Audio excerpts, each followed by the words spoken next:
आप सभी लोगों का स्वागत है आपके अपने परिवार यूट्यूब चैनल फ्रेशर क्लासेस में। तो फ्रेंड्स, आप लोग जो भी बच्चे लोग तैयारी कर रहे हैं बिहार डीएलएड एंट्रेंस एग्ज़ाम 2024 के लिए, तो उनके लिए जो है ये रीजनिंग का प्रैक्टिस सेट नंबर 16 है। ठीक है, तो चलते हैं, क्वेश्चन स्टार्ट करते हैं। आपका याद रखिएगा कि रीजनिंग से आपका जो सिलेबस है बिहार डीएलएड का, उसमें 10 क्वेश्चन आते हैं और 10 जो क्वेश्चन आते हैं वो आपके नॉर्मल तरह के आते हैं, ज़्यादा नहीं है हार्ड आता, नहीं ही ज़्यादा लो कैटेगरी का आता है, मीडियम प्रश्न होते हैं लेवल के। तो चलते हैं, क्वेश्चन स्टार्ट करते हैं। देखिए, एक अनुक्रम दिया गया है जिसमें से एक पद लुप्त है। दिए गए विकल्पों में से वह सही विकल्प चुनिए जो अनुक्रम को पूरा करे। ठीक है ना। तो आपको यहाँ पर एक देखिए एक खाली जगह दिया गया है। इस स्थान के जगह पर आपको कौन सा वैल्यू आएगा वो यहाँ पर बताना है। तो देखिए 7 है, 14 है, 28 है, 56 है और ये आपका खाली जगह है। तो 7 को गुना किए होंगे 2, 7 में 2 गुना किए तो 14, 14 में गुना किए 2 28 और 28 में 2 गुना किए तो 56 और इसमें 2 गुना कर देंगे, मतलब 56 में 2 गुना कर दीजिए। 12 हाथ में 1, 55 12 15 10 11 112 मतलब 112 है। तो आपका आंसर क्या हो गया? बी राइट हो गया। आगे बढ़ते हैं। एक विशिष्ट कोड भाषा में एग्जामिनेशन को इस तरह से लिखा जाता है। इस कोड भाषा में इस वर्ड को किस प्रकार लिखा जाएगा।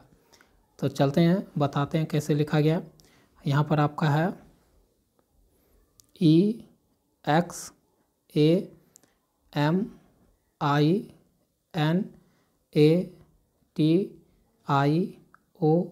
एग्जामिनेशन है।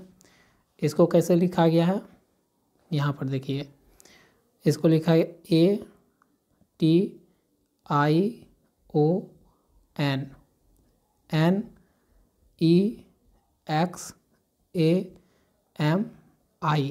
इस तरह से लिखा गया। तो देखिए क्या किया गया, देखिए ATION, यहाँ पर भी है ATION। तो यहाँ से उठा के यहाँ रख दिया गया, मतलब इसको अगर ये इतना सेपरेट कर दीजिए, बांट दीजिए, तो इस भाग को उठाकर यहाँ रख दिया गया। ठीक है, और देखिए, और इस यहाँ से यहाँ एग्ज़ाम को, यहाँ देखिए एग्ज़ाम एकदम उठा कर रख दिया गया।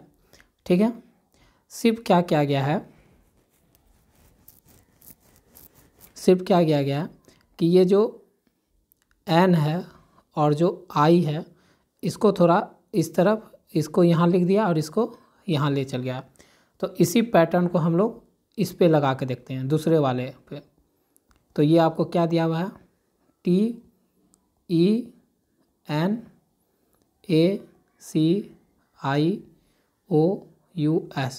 टेनेसियस दिया हुआ है। तो कुछ नहीं करना है। देखिए यहाँ से ये टोटल कितना था, 1 2 3 4 5 6 7 8 9 10 11 है। तो 11 में 1 2 3 4 5 इधर ले लिया और 6 इधर छोड़ दिया। तो 5 में 11 में 5 लिया है, तो ये कितना है, 1 2 3 4 5 6 7 8 9 है। तो 9 में क्या करते हैं हम लोग, 4 देखिए, आप ऑप्शन से भी देखना। ठीक है, थोड़ा ऑप्शन का इसमें हेल्प लेना पड़ेगा आपको। ऑप्शन में देखिए आई से लिया है, IS, आई से लिया, आई से लिया, आई से लिया है। तो आई तो हमारा यही है, इसका मतलब इतना उठा के यहाँ पर लिख दीजिए, क्या है, IOUS। ठीक है, तो ऑप्शन छांटना, आप देखिए ऑप्शन छांटिए, यहाँ से आई के बाद क्या आना चाहिए, ओ आना चाहिए। तो यहाँ IS आई है, ऑप्शन ख़त्म। ठीक है, IO इसमें भी है, IO इसमें भी, IO इसमें भी है, हो गया। अब देखिए फिर क्या है आगे से, अब देखिए ये 2 को छोड़ दीजिए, क्योंकि यहाँ भी कितना 2 को छोड़ा गया था, IN को छोड़ा गया, तब ने इसको इधर से बदल दिया था। AC छोड़ दीजिए, पैटर्न पकड़िए TEN, तो TEN यहाँ उठा कर लिख दीजिए। अब क्या किया गया था, एन को यहीं रखा गया तो सी को यहीं रखेंगे और ए को यहाँ भेज देंगे। देखिए यहाँ कहाँ ऑप्शन ऐसा बन रहा है, IOUSCTENA, तो ऑप्शन आपका सी बन रहा है इस तरह से। तो थोड़ा सा पैटर्न आपको पकड़ना होगा, थोड़ा सा जब अभ्यास करिएगा ना इस तरह का क्वेश्चन को तो आपको पैटर्न दिखता है, पैटर्न दिखने लगेगा। तो बस इस तरह से आपको अरेंज करना था, ठीक है। तो आपका ऑप्शन सी राइट हो गया। आगे बढ़िए। एस का अर्थ गुना है। एस का अर्थ क्या है, गुना। भी का अर्थ माइनस है, घटाव है। और एम का अर्थ जोड़ है, एम का अर्थ जोड़ है। और एल का अर्थ भाग है, एल का अर्थ क्या है, भागा। तो अब आपको दिया हुआ है, ये आपका प्रॉब्लम दिया हुआ है कि एस, तो भी के लिए क्या लिखिएगा, भी के लिए -24 और एम के लिए क्या लिखिएगा, प्लस और 77 और एल के लिए क्या लिखिएगा, भाग और 11 और एस के लिए क्या लिखिएगा, गुना, क्योंकि एस किसको इंडिकेट कर रहा है, गुना को, और फिर 5 हो गया। अब इसको सॉल्व कर दीजिए तो क्या होगा, 7 - 24 और बोर्ड मास के अनुसार जब आप करिएगा इसको भाग दीजिएगा, BOARD बोर्ड मास यही होता है ना। तो बोर्ड मास के अनुसार हम अगर दे तो पहले क्या लगेगा, भागा लगता है, ठीक है ना। तो 77 को 11 से काट देंगे तो कितना आएगा, 7 बार में कट जाएगा, गुना 5। अब देखिए 7 - 24 फिर गुना का काम होगा, तो गुना कर लेते हैं, प्लस यहाँ 35 फिर प्लस का काम कर लीजिए, 7 + 35 अब -24 तो कितना हो गया, 12 × 4 = 42 -24, 12 में 8 1 18, तो आपका कितना आ गया, आंसर सही आ गया 18। तो आपका ऑप्शन बी राइट हो गया। आगे बढ़ते हैं। एक पुरुष और एक महिला एक कमरे में बैठे हुए हैं, मतलब एक कमरा है, एक कमरा मान लीजिए, उसमें यहाँ पर क्या बैठा हुआ है, एक पुरुष भी बैठा हुआ और एक महिला भी बैठा हुआ है, ठीक है। पुरुष और महिला बैठा है। पुरुष की सास और महिला की सास क्रमशः माँ और बेटी है। तो पुरुष की सास, तो पुरुष का इसका मतलब सास, तो मैंने आपको बोला है कि प्लस से इंडिकेट करिए किसको, पुरुष जाति को, माइनस से इंडिकेट कर लिए स्त्रीलिंग जाति को, और ये डबल जो ये है बराबर का साइन से विवाहित दिखाइए, और भाई बहन के लिए, भाई भाई या बहन बहन के लिए ये इस तरह का साइन का यूज करिए, ठीक है। आपको ज़्यादा, और जेंडर गैप हो, जेंडर गैप को दिखाने के लिए इस तरह का खड़ा लाइन का यूज करिए, ठीक है। ये आपका जेंडर गैप को दर्शाने के लिए। तो देखिए आइए स्टार्ट करते हैं क्वेश्चन। यहाँ है पुरुष की सास, तो पुरुष की सास कैसे होगा, मान लीजिए ये कोई, ये था यहाँ पर पुरुष, यहाँ पर कौन है जो क्वेश्चन में बात हो रहा है, पुरुष, ठीक है। पुरुष की सास, तो पुरुष का पहले आप शादी करवाओगे तो एक लड़की चाहिए, शादी हो गया लड़की से, मतलब स्त्री, कोई लड़के से शादी हुआ। अच्छा, सास कब होगा, जब लड़की की कोई माँ होगी तो एक जेंडर गैप ऊपर जाएगा। तो मान लीजिए ये उसकी माँ, क्योंकि सास का बात हो रहा है तो पुरुष के साथ, तो ये यहाँ पर आ गया सास, ये हो गया पुरुष की सास, ठीक है। समझिएगा थोड़ा ध्यान से।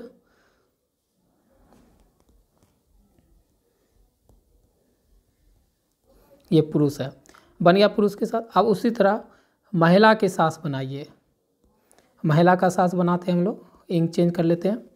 तो महिला के भी सास कैसे बनेगा, मान लीजिए ये महिला है, उसका शादी करवा दीजिए, कोई लड़का चाहिए, लड़का का जो माँ होगा वो उसका क्या होगा, सास, सासिन कहलाएगा। मतलब ये इसके लिए ये क्या, ये वाला जो साइन है ये क्या कहलाएगा, सास कहलाएगा। और यहाँ भी इसके लिए ये जो साइन है ये क्या कहलाएगा, सास कहलाएगा। तो बना दिए। अब बोल रहा है आगे बढ़िए, क्रमशः माँ और बेटी है, क्रमशः क्या बोल रहा है, माँ और बेटी है। चलिए इसको इरेज करते हैं,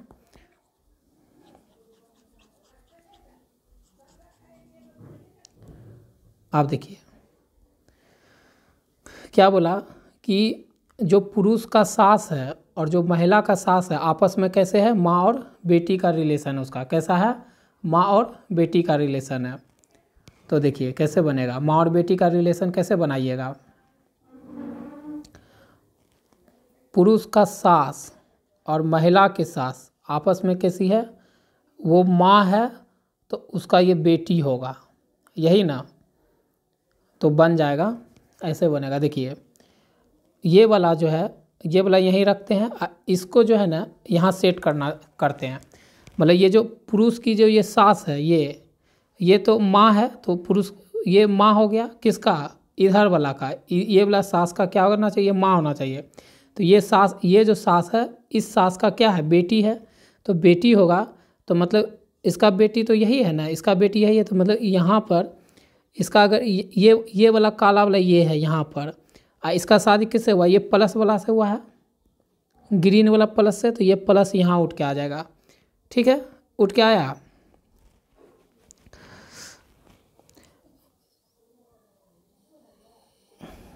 क्या बोला कि ये जो मतलब माँ है और उसकी बेटी सास है, तो ये, हाँ नहीं सॉरी फ्रेंड सॉरी, ये वाला जो है ना, ये वाला माइनस, ये माइनस, ये वाला माइनस है, ये माइनस है। मतलब जो यहाँ पर क्या है, सास है, ठीक है। अब इस सास है तो ये सास हो गया, तो इसका बेटा हुआ होगा ये प्लस, और उसकी शादी हुई है ये वाला माइनस, यहाँ पर ये माइनस आया। तो देखिए आप, देखिए आपको मैं समझा देता हूँ।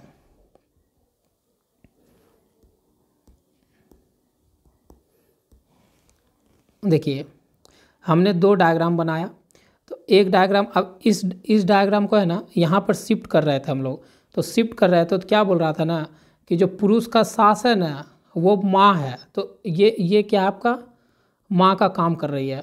और जो महिला का सास है ना वो उसका बेटी है। तो बेटी, ये अगर सास माँ है तो इसका बेटी होगा। तो इसी सास के बारे में बोल रहा है कि ये उसका क्या है, बेटी है। तो बेटी उठ के कहाँ आएगा, यहाँ पर। ये है बेटी वाला, जो येलो वाला दिखा रहा है ना, ये जो येलो वाला है ये यहाँ पर शिफ्ट कर दी, ये है उसका बेटी। तो उस बेटी का कोई शादी हुआ होगा, कोई पुरुष चाहिए तो उससे शादी करवा दिए। अब शादी होने के बाद उस सास का शादी हो तो उसका क्या है, कोई बेटा होगा, उसका क्या हुआ, कोई बेटा हुआ, कोई बेटा होगा। ये एरो थोड़ा यहाँ बनना चाहिए, ये एरो थोड़ा यहाँ बनना चाहिए।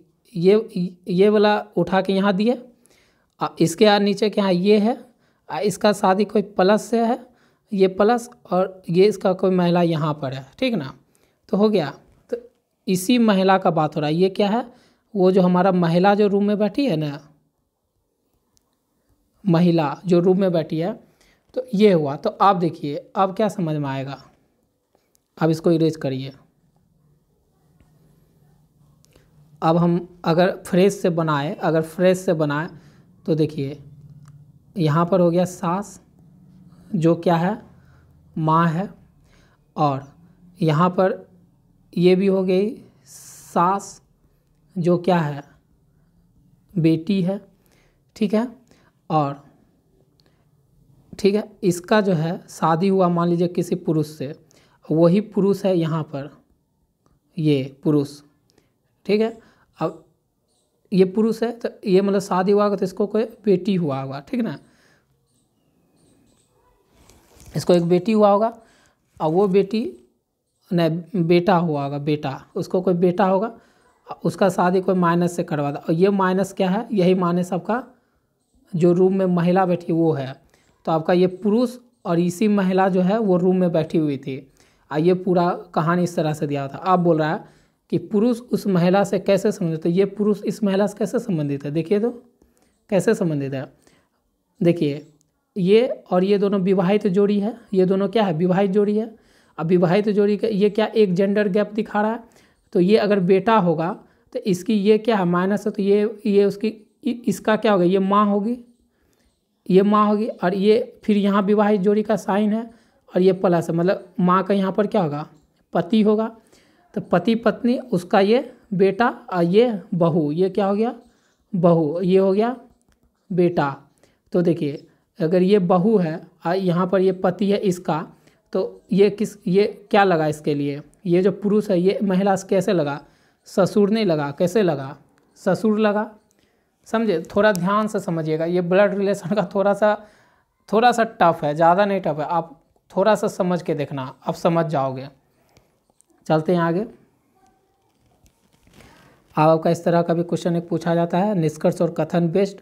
तो देखिए आपको कथन दिया हुआ है, 2 कथन दिए हुए रहेंगे, उस पर फिर आपको 2 निष्कर्ष, चाहे जितना निष्कर्ष दे दे तो उसको हमेशा क्या मानना है, कथन को हमेशा सत्य मान के चलना है और उसके आधार पर निष्कर्ष का जवाब देना है कि कौन सत्य है कौन गलत। तो देखिए आपका कथन यहाँ पर है, पहला कथन क्या है, सभी पुरुष कैदी हैं। तो सभी पुरुष कैदी है, तो सभी पुरुष यहाँ पर क्या हो गया, पुरुष हो गया। अब ये पुरुष सारे क्या बोल रहे, कैदी है, तो ये पुरुष किस में समा जाएगा, कैदी के अंदर समा जाएगा, समा गया।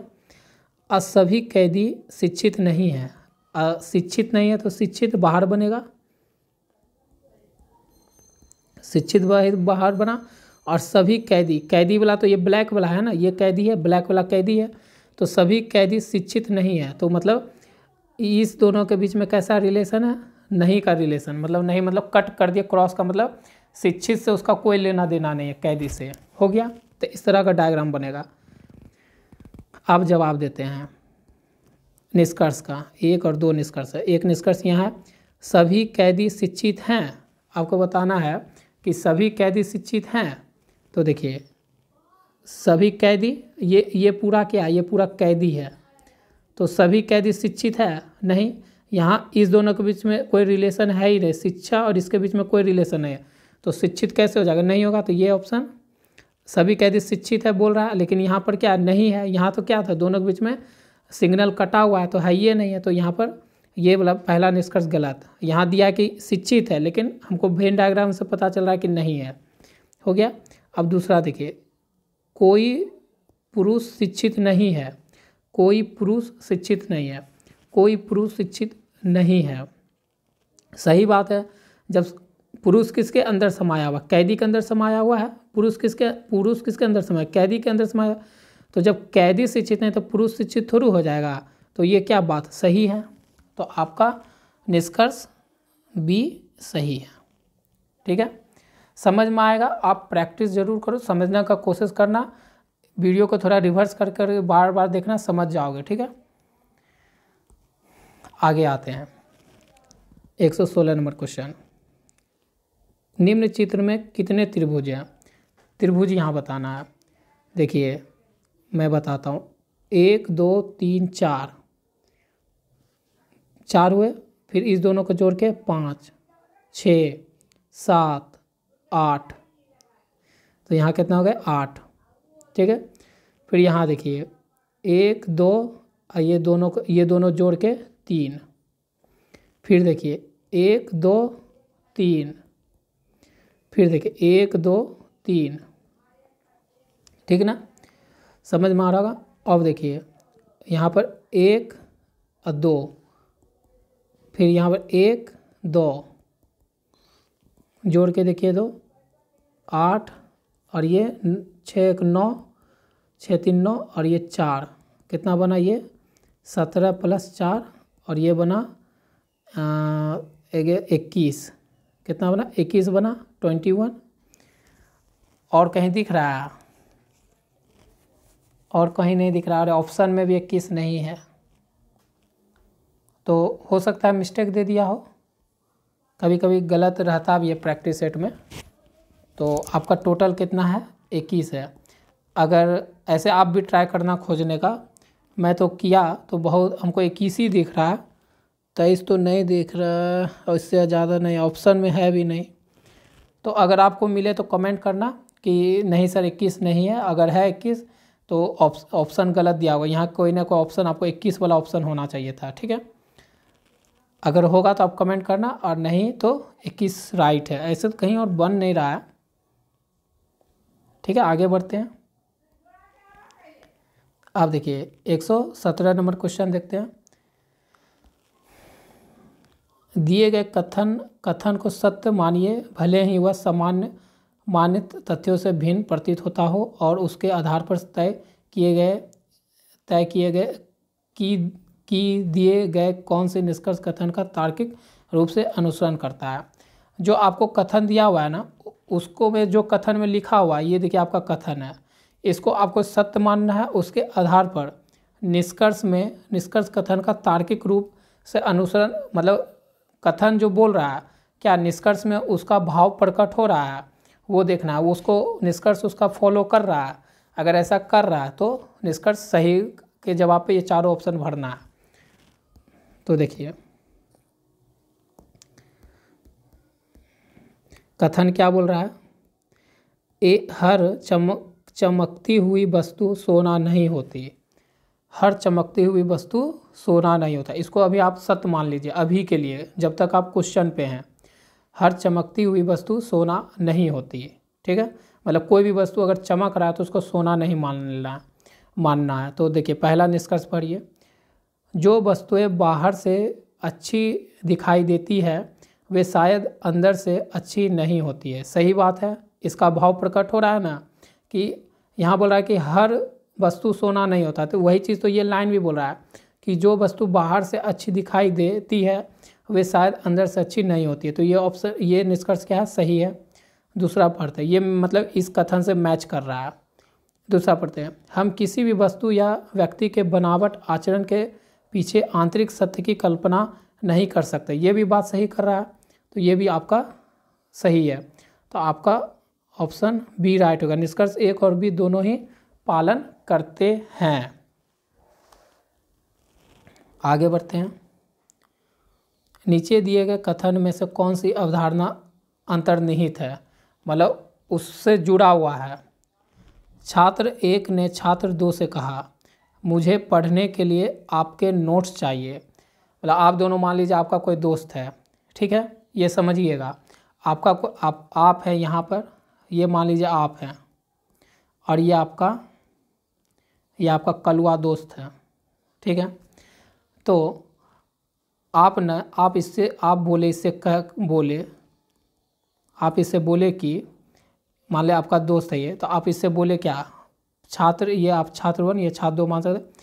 तो छात्र 1 ने छात्र 2 से कहा, छात्र 2 से कह रहा है, ये छात्र 2 से कह रहा है, मुझे पढ़ने के लिए आपका नोट्स चाहिए। तो ये वाक्य कौन कहा, ये वाक्य कहा छात्र 1 ने, और 2 से कहा। तो इसका मतलब यहाँ अवधारणा पढ़िए। अब इसका मतलब क्या निकल के आता है, छात्र 2 ने नोट्स तैयार कर लिए। हाँ, छात्र 2 इसका मतलब है कि इसके पास क्या है, नोट्स क्या है, रेडी है, तब ना आप उसको पढ़ने के लिए मांगोगे। अगर नोट्स ही इसके आप ही अपना इमेजिन करो कि आपका दोस्त है और आप हो, आपका अगर नोट्स तैयार रहेगा तभी ना उस दोस्त को अगर पता चलेगा कि ये पूरा कॉपी नोट्स तैयार रखता है, तो आपसे मांगेगा कि भाई अपना नोट्स दे दो, हम भी पढ़ लेंगे।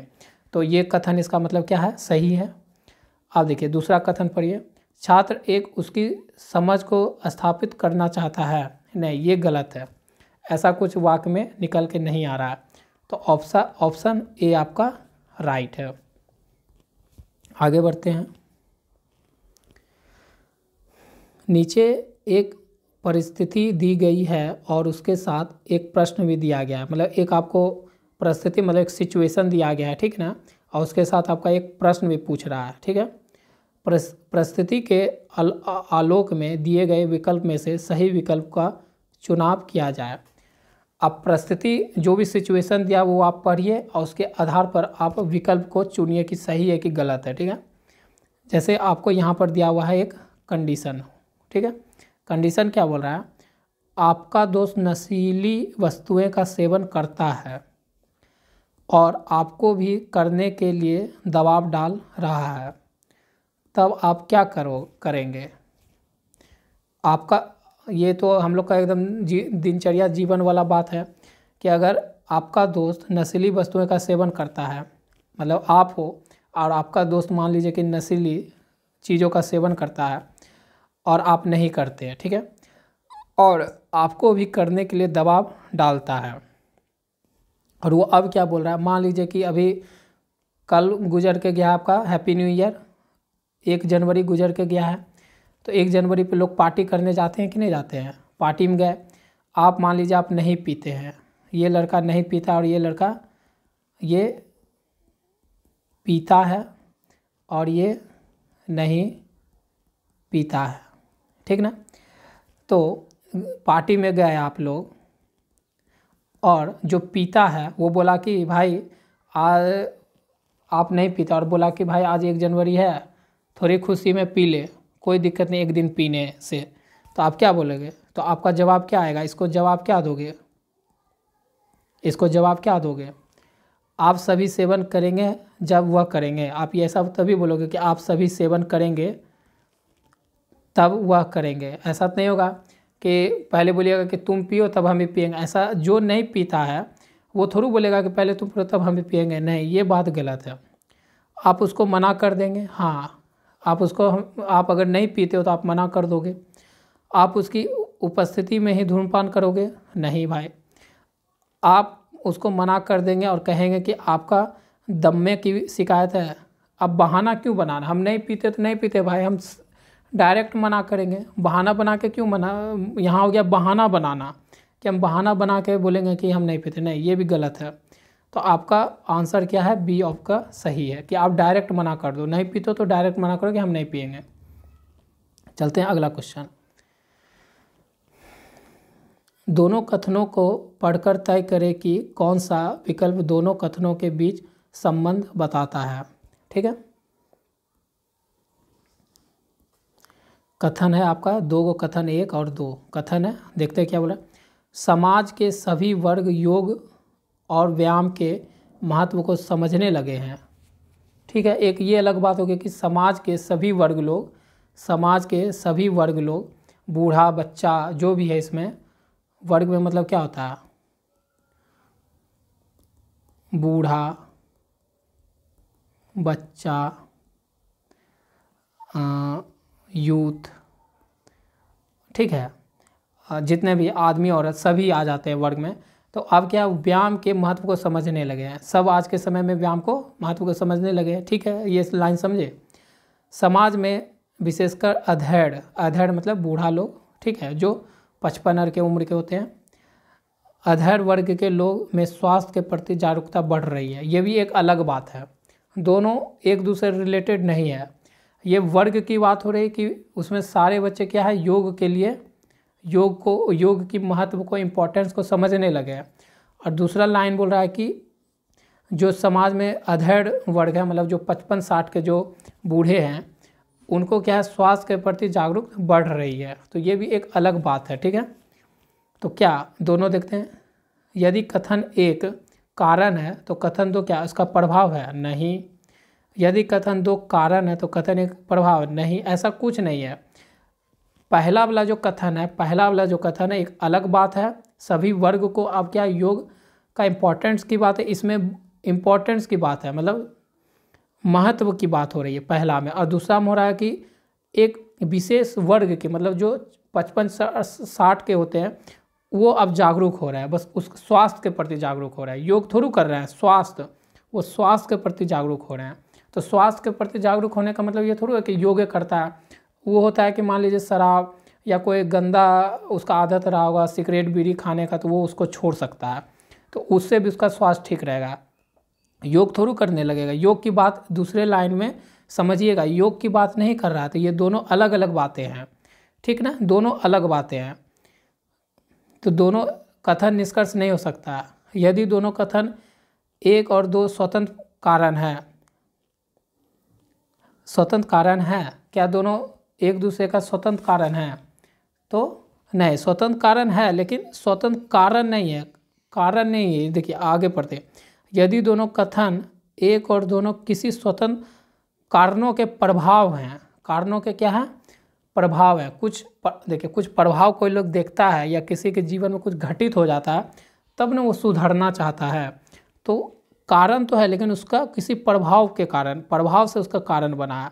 तो ऑप्शन सी भी गलत, ऑप्शन डी राइट है, ठीक है।